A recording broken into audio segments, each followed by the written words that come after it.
Path to Salvation by St. Theophan the Recluse, a concise outline of Christian ascesis, translated by Hieromonk Seraphim Rose and the St. Herman of Alaska Brotherhood, published by Holy Monastery of St. Paisios, Arizona.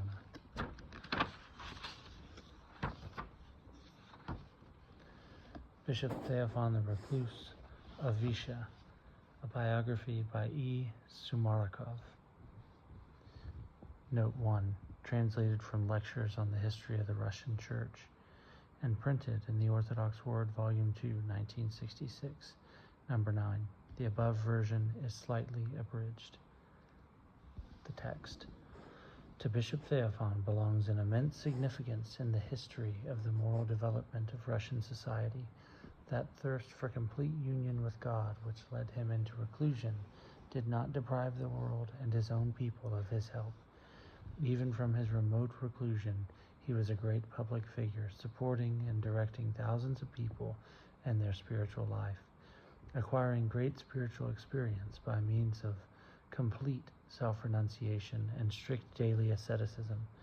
Bishop Theophan generously shared with all who had need of it the treasure of his spiritual experience. No one who appealed to him in writing was denied advice, but he exerted a much wider influence by means of his books, How to Live a Christian Life, how amidst the slough of temptations, misfortunes, weaknesses, the weight of our sinful habits, not to fall into despair, how to desire salvation for oneself and begin the work of moral perfection, how to do battle on this path step by step, and to enter ever more deeply into the saving enclosure of the Church. It is of this that the books of Bishop Theophan speak. Behind all the spiritual wisdom that is expressed in his books stands the pure image of a great ascetic. Every word of Bishop Theophan produces all the stronger an impression for having been imprinted by his life. When he repeats, "Do not gravitate to the earth, all is corruptible. Only the happiness beyond the grave is eternal, unchanging, true, and this happiness depends upon how we spend this life of ours."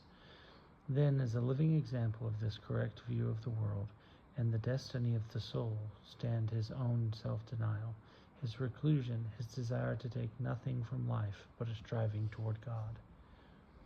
Bishop Theophan was called in the world George Vasilievich Govorov, and he was born on January 10, 1815, in a village near Orel, where his father was a priest. Thus, from the first impressions of his youth, he lived with the Church. He studied first in the Theological Preparatory School in the city of Levin, then in the Orel Seminary. From 1837 to 1841, he continued his education in the Kiev Theological Academy. Even before finishing the course, he was tonsured a monk. After his tonsure, Theophan, together with other newly tonsured monks, went off to the Kiev caves Lavra, to the well-known Father Partheny. The starets told them, "You learned monks, who have taken various rules upon yourselves, remember that one thing is most necessary of all, to pray, and to pray unceasingly in your mind and heart to God." Having finished the course with a master's degree, Hieromonk Theophan was assigned as a temporary rector of the Kiev Sophia Theological School. Later, he was rector of the Novgorod Seminary and a professor and aide to the supervisor in the Petersburg Theological Academy. This purely scholarly work did not satisfy him, and he petitioned to be discharged from academic service. He was assigned as a member of the Russian mission in Jerusalem, then raised to the rank of archimandrite. He was assigned as rector of the Olonets Seminary. He was soon transferred to Constantinople as chief priest of the Embassy Church, then called to Petersburg to be a rector of the Theological Academy and supervisor of religious instruction in the secular schools of the capital. On May 9, 1859, he was consecrated Bishop of Tambov. Here he established a diocesan school for girls. During his stay in Tambov, c. Bishop Theophan came to love the isolated Vusha hermitage. In the summer of 1863, he was transferred to Vladimir, where he served for 3 years. Here, too, he opened a diocesan school for girls. He served in church often, traveled much throughout the diocese, preached constantly, restored churches, and wholeheartedly lived with his flock, sharing with them both joy and sorrow. In 1861, Bishop Theophan was present at the opening of the relics of Saint Tikhon of Zhdansk. This event must have produced a very strong impression on him, since he had so much in common with Saint Tikhon. He had so loved Saint Tikhon from his very childhood, had always thought of him with such enthusiasm that when the time came for the canonization of this great teacher and protector of the people, Bishop Theophan's joy was inexpressible. In 1866, Bishop Theophan petitioned to be relieved as Bishop of Vladimir and was appointed head of the Vusha hermitage. And soon, at a new petition of his, he was freed even of this duty. What reasons induced Bishop Theophan, full of strength, to leave his diocese and retire into solitude? Various are the characters and gifts of men. It was difficult for him in the midst of the world and those demands to which one must yield as a consequence of human corruption. His unlimited goodness of heart, a meekness like that of a dove, his trust of people and indulgence of them, all this indicated that it was not for him to live amidst the irreconcilable quarrels of vain worldly life. His trust could be abused. He could never give necessary reprimands. Besides this, he felt the call to devote all his energies to spiritual writing. As for himself personally, he wished to give up all his thought to God alone, whom he loved so absolutely. He desired that nothing might disturb the complete communion with God that was so dear to him, and he left the world to be alone with God. There was an example that he kept constantly before his eyes, Saint Tikhon, to whom he had been so drawn from his youth, and who also, leaving one diocese, became a spiritual benefactor of the whole Russian people. On Sunday, July 2nd, 1866, the bishop bade farewell to his flock. After serving the liturgy, the bishop gave his last sermon amidst a death-like silence, in which could be heard only an occasional quiet weeping. And there began 28 years of a solitary, full life of uninterrupted labors. The first 6 years the bishop went to all services and to the early liturgy. In church he stood without moving, without leaning, with eyes closed so as not to be distracted. On feast days he usually officiated. Beginning in 1872, however, he discontinued all intercourse with people, except for the chief priest and his confessor. He went no longer to the monastery church, but built with his own hands in his chamber a small church dedicated to the baptism of the Lord. For the first 10 years he served the liturgy in this church every Sunday and feast day, and for the next 11 years every day. He served completely alone, sometimes in silence, but sometimes singing. He seemed to be no longer a man, but an angel with a childlike meekness and gentleness. When people came to him on business, he said what was necessary and plunged back into prayer. He ate only enough so as not to ruin his health. Everything that he received he sent by mail to the poor, leaving himself only enough to buy necessary books. From his publications, which were quickly distributed, he received nothing, hoping only that they might be sold as cheaply as possible. In the rare moments when he was free from prayer, reading, or writing, he occupied himself with manual labor. He painted excellent icons and was skilled in wood carving and the locksmith's trade. Every day Bishop Theophan received from 20 to 40 letters, and he answered them all.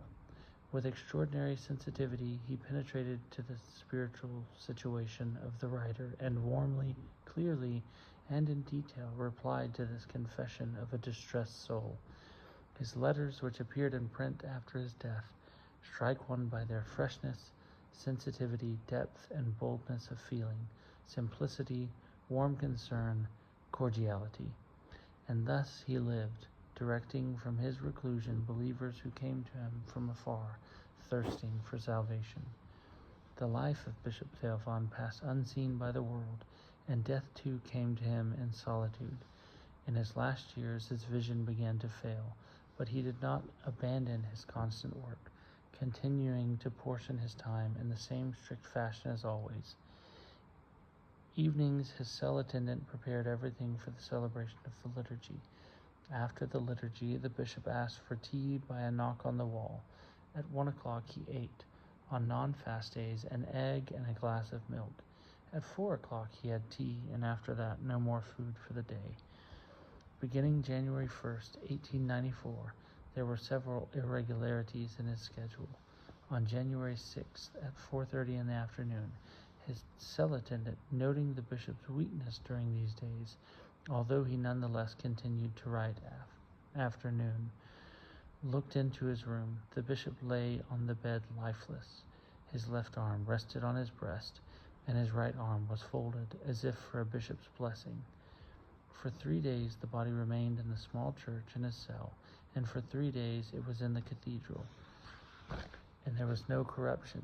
When he was vested in his bishop's vestments, the face of the dead man was brightened by a joyful smile. Bishop Theophan died at the age of 79. He was buried in the unheated Kazan Cathedral. In Bishop Theophan's cell, everything was extremely simple, even meager. The walls were bare, the furniture old, a cupboard worth a ruble, a 2-ruble chest, and an old table, an old reading stand, an iron folding bed, sofas of birch wood with hard seats. There was a trunk with instruments for lathe work, carpentry, bookbinding, photographic equipment, a bench for sawing, a joiner's bench. There was a gray cotton undercassock, a wooden panagia, a wooden pectoral cross, a telescope, a microscope, an anatomical and geographical atlas, and then the books without number, without end, in Russian, Slavonic, Greek, French, German, and English. In addition, there were an immense number of icons, a picture of St. Seraphim of Sarov, note, before his canonization in 1903, the text, and many icons painted by the bishop himself. The great hierarch is hidden from us in body, but his spirit lives in the divinely wise printed works which he left. In the person of Bishop Theophan, as Archbishop Nicander of Vilna has said, we have a universal Christian teacher, even though he did not speak, a public figure, though in reclusion, a preacher of the church who was heard everywhere, even though in his last years he appeared in no church see, a missionary convictor of sectarian errors, even though he did not step out onto the field that was open to missionary activity, a bright lamp for Christ's teaching for Orthodox people, even though he concealed himself from the people's gaze, possessing scarcely a sufficiency of earthly goods, yet enriching all with the spiritual wealth of his teaching, seeking no temporal earthly glory, yet glorified now, both by people and by theological science, as well as by various institutions.